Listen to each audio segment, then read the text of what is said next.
Hello everyone, hope you're having a good day. This video is delving into a very simple question, but I think it's a question we all need to be asking ourselves. And that question is, should you be manifesting in your life? Should we even be focusing any of our energy on manifestation? It's the biggest trend, it's the biggest hit these days online, on YouTube, on social media. People are talking about manifestation. It's a big hit, a big trend these days. It's something we delve into in this channel. Um, but should you really be manifesting? This is our question for the day. Tell me what you think. Do you think it's worth spending any of your energy manifesting? And do you spend any of your time working on manifestation? I think it's an important question to ask ourselves, whether or not we do want to do it or not. We at least need to consider it, right? So we're going to delve into this a little bit in this video. And by the end of the video, I think I can scientifically prove to you whether or not you should be or should not be focusing any of your efforts on manifestation.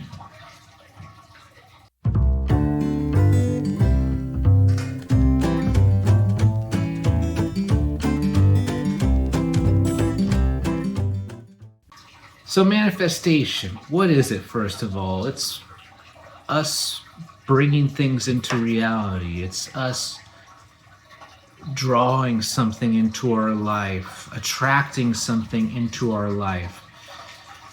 And when you break it down that way, you have to wonder, aren't we all kind of manifesting anyways? Aren't we all manifesting in our lives? And I think the answer to that is pretty clear. Are we all manifesting already in one way or another? Yes, we're all manifesting in some form, in some fashion. We're trying to get a job, a certain type of job, a certain type of partner. We have certain goals we're trying to we're trying to materialize and bring into our lives. Perhaps money, we need a certain amount of money to pay our rent. Maybe we want to travel and have a certain lifestyle, a certain type of home we want to bring into our reality. So we're already manifesting in our lives. Okay? And I think that in a lot of ways, it's become a cliche thing. It's even looked down on as something that's new age or woo woo. Ooh, you're one of those people that is into manifestation. But it is really a down to earth human thing. It's one of the most human things that there is, manifestation.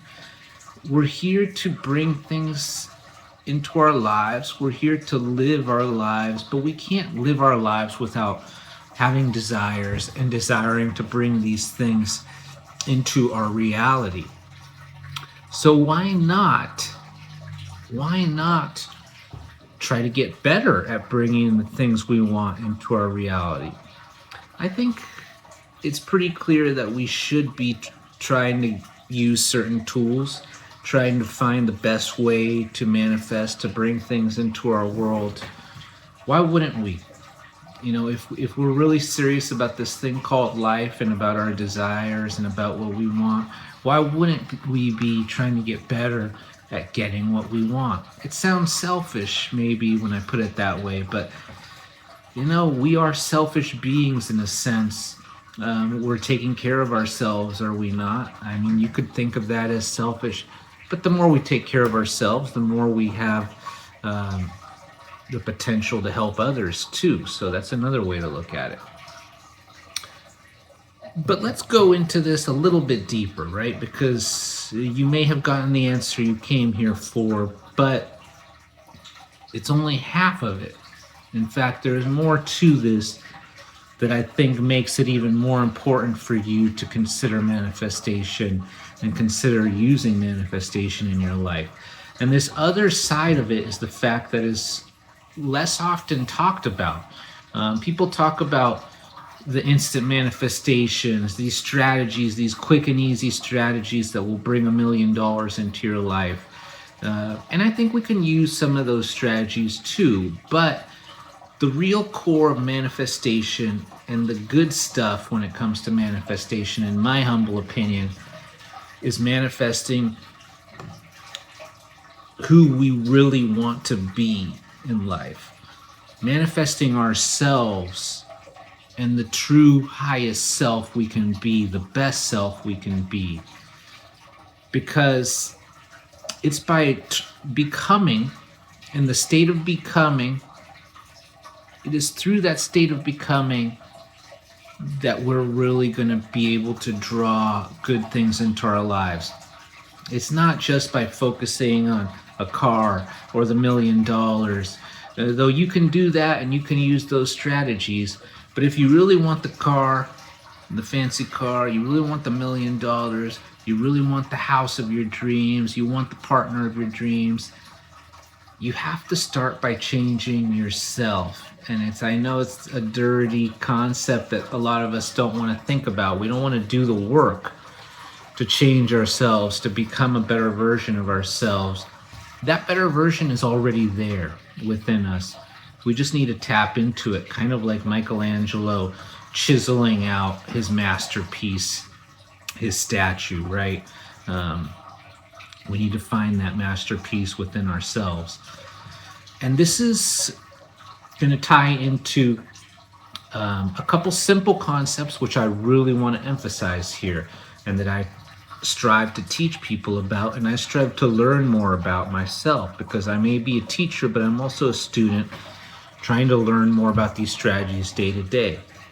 And these two strategies I kind of want to put into your peripheral, into your orbit, I should say, is manifesting right thought, manifesting right emotion. Okay? The state of becoming who we wish to be really necessitates us to take those two into account.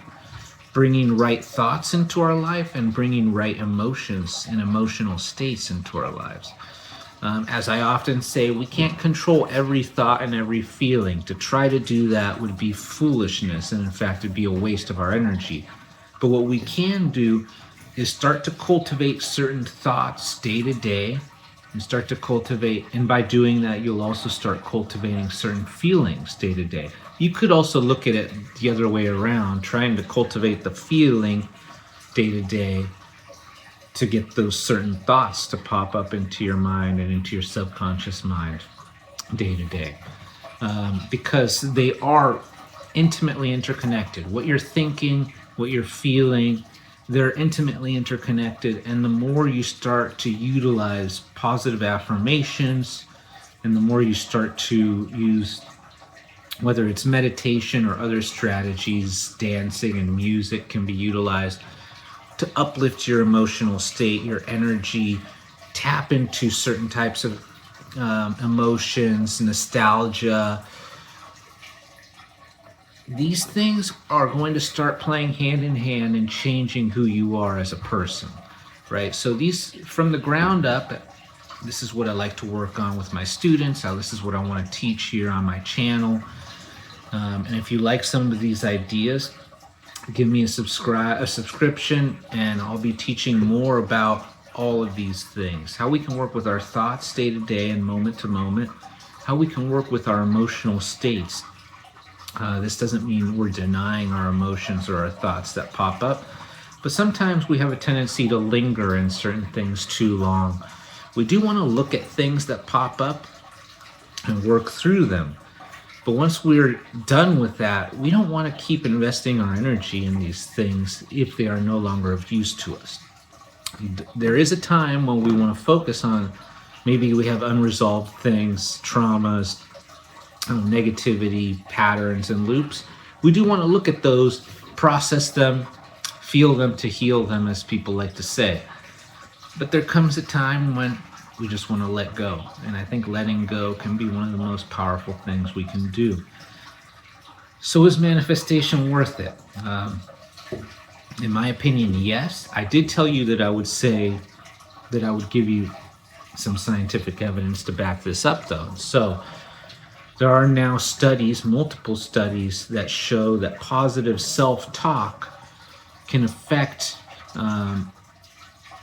your success in life, can affect your emotional states. For example, it can lower incidences of depression and anxiety. So using positive thoughts, positive affirmations, I'm not going to go into which ones you want to use, though there are a multitude you can use, and I'm going to be talking about more of those later on. I have a certain set of affirmations I use, which I believe are extremely powerful. If you subscribe and type affirmation into the comments below, I will send you my list, or I'll put up a link for you of my list of affirmations. I have a set of about a dozen, which are my prime affirmations that I believe are some of the more powerful affirmations you can use, but you could just make up your own as well.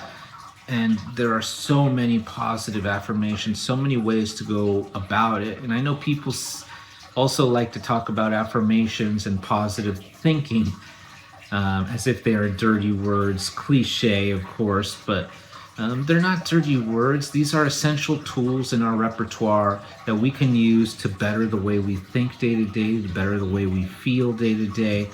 And I encourage you to use these tools, guys. So thank you for stopping by. I'll see you in the next one.